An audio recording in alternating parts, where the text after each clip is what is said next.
Start para. An original plaintiff takes an exception to the judgment and decree dated 2/5/2008 passed in regular civil suit number 72/2018 by the learned second joint civil judge junior division, Amravati, as a result of the impugned judgment and decree, a suit for specific performance of the plaintiff was dismissed. Para.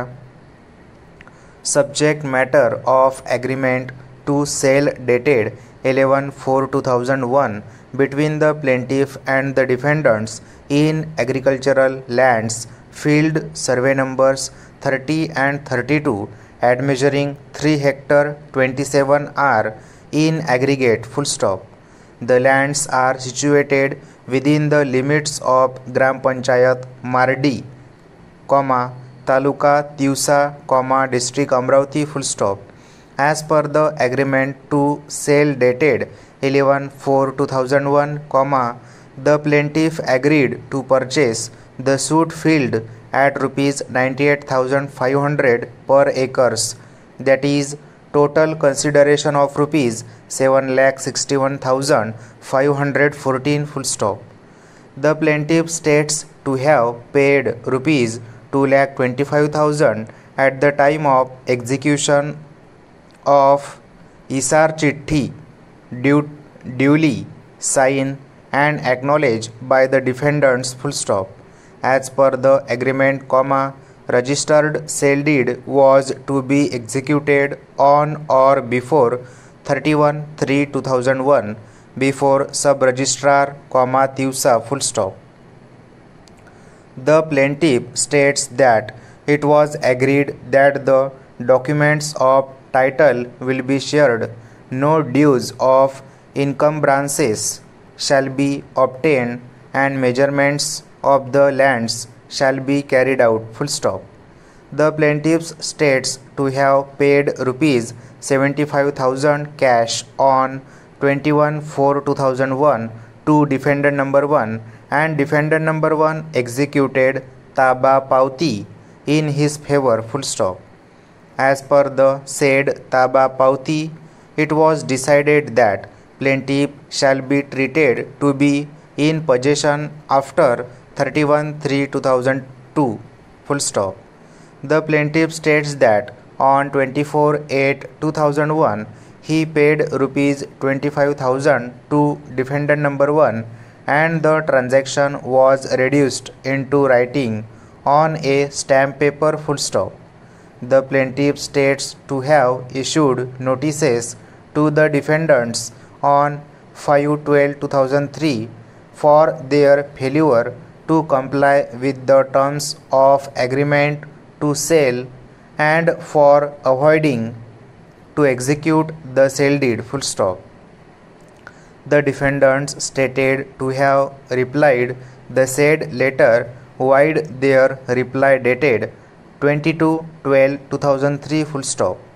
The plaintiff states that nothing was ready with defendant number 1 on enquiry. He came to know that there is encumbrance of Bhuvikas and Indian Bank on the suit field. The plaintiff states that on 4/3/2003, the defendants issued notices and asked the plaintiff to remain in the office of sub-registrar Tiusa for executing sale deed. Para.